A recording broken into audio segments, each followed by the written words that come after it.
प्रतिवर्ष 18 मार्च को पूरे देश में आयुध निर्माणी दिवस मनाया जाता है क्योंकि 18 मार्च 1801 में कोलकाता के काशीपुर में ब्रिटिश कंपनी द्वारा गोला बारूद निर्माण की स्थापना करते हुए उत्पादन शुरू किया गया था।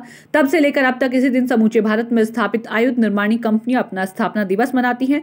वर्तमान में समूचे भारत में कुल 41 ऑर्डिनेंस फैक्ट्री चल रही है। इसी के क्रम में अमेठी जनपद के मुंशीगंज थाना क्षेत्र अंतर्गत HAL कोरवा के पास आयुधपुरम में नवीनतम ऑर्डिनेंस फैक्ट्री स्थापित है, जहां पर 18 मार्च को स्थापना दिवस मनाए जाने को लेकर पिछले 3 दिनों से ऑर्डिनेंस फैक्ट्री में तमाम कार्यक्रम आयोजित किए गए, जिसका समापन 18 मार्च 2021 अर्थात स्थापना दिवस के दिन किया गया, जिसमें यह कार्यक्रम देर रात तक चलता रहा।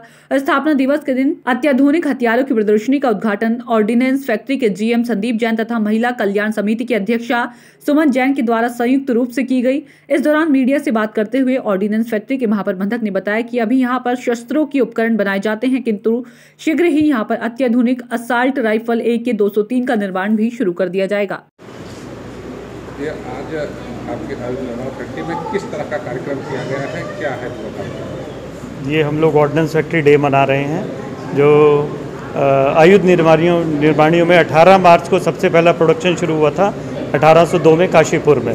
तो उसकी यादगार में हम ये दिन मनाते हैं, आयुध निर्माणी डे। और इस दिन हम लोग ये प्रदर्शनी लगाते हैं, और इस प्रदर्शनी में ताकि हमारे परिवार और जो आसपास के लोग हैं देख सकें कि आयुध निर्माणियाँ क्या क्या चीज़ें बना रही हैं, अवगत हो कि हम लोगों का क्या क्या कंट्रीब्यूशन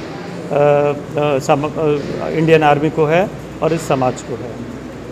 भविष्य में किस तरह से यहाँ पर और इसको डेवलप करने का इरादा है? भविष्य में अभी हम लोग राइफ़ल के कंपोनेंट बना रहे हैं जो त्रिची में बनती है, और कुछ मुरादनगर के भी कंपोनेंट बना रहे हैं। भविष्य में AK-203 आने की पूरी संभावना है, और उस समय हम लोग पूरी की पूरी राइफ़ल इशू करेंगे थ्रू IRRPL। हम लोग पूरा किट बना कर देंगे IRRPL को, IRRPL इंडियन आर्मी को इशू करेगा।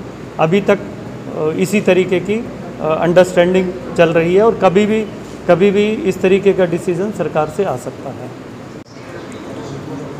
यहाँ पे एग्जीबिशन में गन लगी हुई है, इनकी क्या खासियत है और इनसे कितना जो है भारतीय सेना को मदद मिलती है? देखिए, ये जितनी भी गनें यहाँ पर हैं, ये सबसे आधुनिक गन जो आज की डेट में कहीं भी पूरे देश में या फिर विदेशों में चल रही हैं, ये उन गन को पूरे उनके कंपेरेबल हैं ये सारी गनें।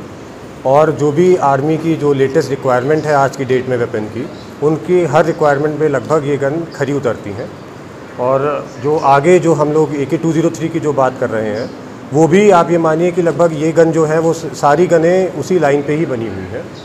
और AK-203 तो फिर ऐसी गन है जिसके बारे में मेरे ख्याल से पूरा विश्व जानता है, और जो हमारी सेना बल है और पुलिस फोर्स भी हैं, और आगे इसको निर्यात करने का भी प्लान है। तो इसमें ये ऐसी गन है कि जिसके बारे में कुछ खास कहने की ज़रूरत नहीं है, और ये हमारे जो सेना बलों के उसको पोटेंसी को इतना ज़्यादा बढ़ा देगा कि शायद उससे अब हमारी इंडियन आर्मी वैसे ही इतनी मोटिवेटेड है इस गन आने के बाद में, उससे कहीं ज़्यादा उनकी पावर बढ़ जाएगी।